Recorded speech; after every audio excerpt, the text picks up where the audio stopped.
We're Aston McGibbon with Craig Barnett, the Executive Director of the ACHA. And Craig, thanks for making some time for us. I appreciate it. Thank you.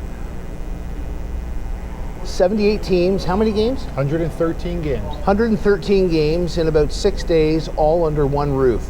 How do you even plan something of this magnitude? Well, it's a pretty simple process, you know. No, it's not. No, it's not. There is a lot. You almost had me there. There's a lot of planning that goes into it. You know, it starts obviously with having a good host, somebody that wants the tournament, wants it to be successful for them, and obviously a lot of planning with our staff.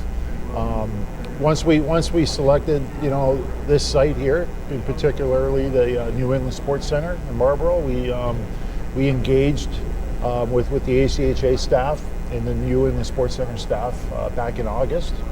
We started having bi-monthly what we call organization meetings, and the key with that is it's basically 5 tournaments under one roof, right? So it's our national tournament, but there's 5 divisional championships going on. Obviously, we're crowning five champions this week. So there's different formats for each division. So sometimes, you know, for a host, that's a different concept, and it takes a little while to understand. The good thing is for us with our staff, you know, from hockey operations to you know, Russ Slago with you know, our tournament director to whatever it takes to make this a smooth event. It takes some time to make sure that they understand what we're going to be doing and how they can support our staff as well. You know, so those organization meetings are very, very valuable. You know, I feel like we eliminate some surprises by being prepared in advance, but you're always going to have surprises when you're here too. And you know, our staff has done a great job, you know, in the background where the fans might not see it, but reacting and being flexible and making sure that we get the things accomplished that we want to accomplish. When you look at a tournament of this magnitude, and I think you made a very interesting point, is it's kind of like having 5 individual tournaments in one tournament under one roof.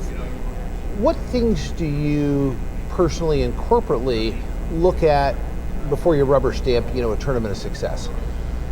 Well, the number one thing is student-athlete experience. You know, this is what it's all about. You know, they work hard all year, the coaches, the teams, the programs, the schools that support them, their parents and everybody. But at the end of the day, what we want is we want them to go to a national tournament and to come away with it saying, that was pretty cool. You know, I was fortunate, you know, my playing days to play on a couple successful teams, you know, years and years ago. And, you know, years later when we had our 30th anniversary of a national championship, it was unbelievable to see everybody again. I don't think we talked about a final score at all. We talked about the memories. Do you remember the night in the hotel room, you know, right. and you remember the trip down on a bus ride for 17 hours. You remember, you know, in the hallways here, and we bumped into, you know, guys on the other team that we haven't seen. You know, I played juniors with them 4 years ago. You know, so those types of examples are what we hope the student-athlete experience is all about. And also true to the fans. We want the fans to be comfortable here. I think this facility is very unique with eight rinks under one roof, and you know, I think the fans enjoyed it. And plus, we helped them all, you know, get their steps in every day. That's right. Going from rink 3 to rink 7 and back to, you know, the concessions and to merchandise, and that all builds into the experience, not just the student-athlete experience, but also the fan experience. As we start to put more time behind us in terms of COVID and things get back to quote-unquote normal, what do you think about the level of play at this national tournament? You know, from my vantage point, I feel that the field has really narrowed. I mean, we're not seeing those blowouts. Last night, we had an overtime on one rink, we had a double overtime on another rink. Is that all? You know, I think that I'd be curious on your perspective, but I think the game of hockey is definitely growing. The skill level is growing, and the competition at this tournament's growing. It really is. You know, it all starts at the grassroots levels. You know, and I, you know, I'm fortunate that, you know, when have the opportunity to go and talk to prospective student athletes and families about the ACHA, it's important for them to understand that, today's day, I think if a prospect wants to play college hockey, I would say probably 90% of them, when they're 13, 14, 15 years old, they all want to play NCAA Division I. And that, that's the way it should be. Everyone should shoot for the moon. But, what's happened over the last 10, 15 years is that at that top level, NCAA Division I is very, very good. It gets better every year too. But they haven't really grown a lot. They've been from 58 teams to 60 to 62, back to 60 to 59 to 62 again. It's all been around that amount of teams. On the women's side, we're seeing a little more growth. So from an NCAA standpoint, you're seeing a little more growth there, but not a ton. And even interject on that, if you were to take those 60 NCAA men's ones teams and multiply by about 22 student athletes, you're still in a 12 to 1,300, personnel, players. Correct. Yeah. Correct. Yep. And the rosters are, last year the NCAA Division I average roster size was 26. Okay. NCAA Division III is 27. We have our numbers too for ACHA, from men's one all the way, down to 2 and 3, and women's 1 and women's 2. Where the growth has been, tremendous growth, is at the grassroots level. So from Pee-wee to Bantam to midget, the junior hockey, the prep school hockey, the women's side, 15U, 17U, 19U, tremendous growth. So coaches, the players are more committed to working out and becoming better. They get to see themselves on technology plays a lot with this. They get to see themselves on different various analytic type of programs, so they can see what they're doing right, what they're doing wrong, what they need to work on. And the coaching is better these days than 10, 15 years ago. So there's more better hockey players. And at the top of the food chain, if that's what you want to call it, it hasn't really grown much. So the overflow comes down, and that's why I think we're seeing incredible hockey at the ACHA level. I think there's NCAA Division I talented players that are playing in the ACHA, both on the men's and women's side. So to your point, yes, it's getting. We had a good talk last night with Coach Lowe's from Liberty University. He's now one of five ACHA national champions, but the level is really shrinking. Like there's a lot of really good teams now that have a shot every game, and as we speak right now, we could see in a few minutes here, we could see a new champion at the men's Division III level. We've had a dominant team there, and some other teams now are challenging. It's exciting for men's too. We have Iowa going into the Division II championship here later on today, and they finished ninth. They finished the ranking 9th in the Central region, and now they're making it in the final 2 in the nation for men's Division II. So very exciting. Yeah, it's really exciting, and most of the time while they're here is their focus is to try to get to that national championship game and win.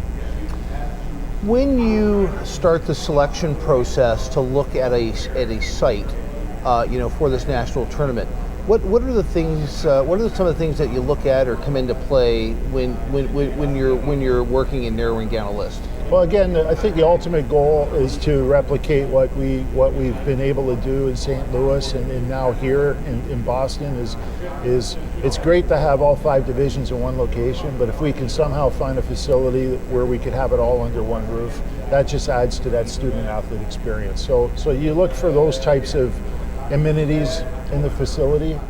So when you're interviewing the players and the coaches and so forth, and it's amazing to see the people that are watching this. And this is about the experience that I like to talk about, the student athlete experience. It's 5 rows deep of people watching the interview. And a lot, when you see the parents and the grandparents, they're just so excited that their son or daughter or grandson, granddaughter is up here and getting, this type of access to being interviewed by you and talking about their experience here. And that, I think that's essential. So we look for, in facilities, when we look at where should the national championship go, you always look at the map and try to figure out what's the best for our teams, because, they're paying to get here. And we understand that, but we're a large association with 460 teams in 48 states and 2 Canadian provinces. There is no magic one, No. Like obviously some outliers will be difficult places to go to, so you try not to look at those, and you find a place where we can have all the games under one roof. And I guess the other part that we look for too is the obviously restaurants and hotels and all the amenities that the teams need to rest and be comfortable, so they can, when they're out here performing, they're playing their best hockey. As a person with a background in education as well as hockey, one of the things that I think I've encountered more at my time here this year are the people that have found their way back to education using hockey as a vehicle. How important to you, as a director of 13,000 potential student athletes, how important is that to you? Well, it's just listening to some of their stories, and understanding the trials and tribulations that they had to go through to even get to the opportunity to play hockey, back in their grassroots days, and it's special. And I think everybody has a story, and I think the hockey, there's no secret about it. It's not necessarily an inexpensive sport to play. So there's always been, sacrifices along the way, and then you combine that with, at the youth levels, when the better hockey players at that particular time are on travel teams, and you're traveling, and they have to balance their academics. They're students first, right? So they've been doing that for a lot of their development years, and when they come to college, they usually do very well at the college level, academically speaking, because that's what's going to drive the bus for them in their post-hockey career, right? So, and then you combine that with some of the stories that we're learning about, and from what they've had to go through, either from being, sick at one time and battling back with, because of different things, or finances or academics, and hockey seems to be the motivational part for them. By the time the sun sets tonight, we will have crowned 5 national champions. Looking forward, to the next weeks, you are going to be going to Romania for the World Cup of University Hockey. In this time, you're going to be able to field not only a ACHA Team Canada, I should say an ACHA Team USA, but for the first time also an ACHA Team Canada. Tell me just about the experience of participating in the World Cup of University Hockey. I'm really looking forward to it. This will be my first time, so I know that when I was doing a lot of research on the ACHA 5 years ago, this is my 5th year now, one of the things that kept popping out to me was that international play experience that a lot of the student athletes in the ACHA received. From M2, M3 selects, the World University Games, and so forth. So I think that's important. It serves. These kids. I've talked to probably 3 or 4 former players that had the opportunity over the last dozen years or so that went over there. And we talked about the experience, student athlete experience. That's one of the things that they always talked about, is about going to Russia, or going to, some European country to participate and wear the ACHA crest on their jersey. That's a special piece of that I never got to experience as a student athlete or professional or what have you. So I'm really looking forward to it. I'm looking forward to watching the 44 young men that are going to be representing the 2 countries, Canada and USA, to see how they take it all in. Hockey's, we all want to win a medal over there, and hopefully, we'll be in a position to do so. But at the same time, to be part of the experience that they're going to have, I feel very, very excited about that. You use the word experience. We talk about the experience here at the national tournament. You talk about that. What for someone that is going to the World Cup of University Hockey, and as a former educator, what experience would you want those young men to come home with? I think I'd like the part of the experience is to come back home and maybe feel pretty good about what they have here. I like them to come back and share their experiences with their families and friends and all that, because there's going to be some cool things that they will experience over there that we don't have here in the United States. We were fortunate, Paul Hebert, our president, and myself were fortunate to, go over and do a site visit over there. So I've already been there and seen the facility, the academy over there where all the games are going to be played and all 8 countries are going to be housed is a really neat facility and area. It's going to be kind of like Olympic Village, isn't it? Exactly. Just like it's a little town that pretty much is, takes in the sports academy out there and be able to get around and we'll be flying into some bigger cities that are beautiful old buildings and so forth. So I think there's a wide range, aside from the hockey and the competition, which it's all about. They'll be in a village, like you said, with 7 other countries that are represented by university student athletes. Well, fantastic. Well, Craig, I think you've thrown a heck of a party. Just the feedback is we've kind of positioned ourselves right here in the mezzanine, kind of at the corner of the main street.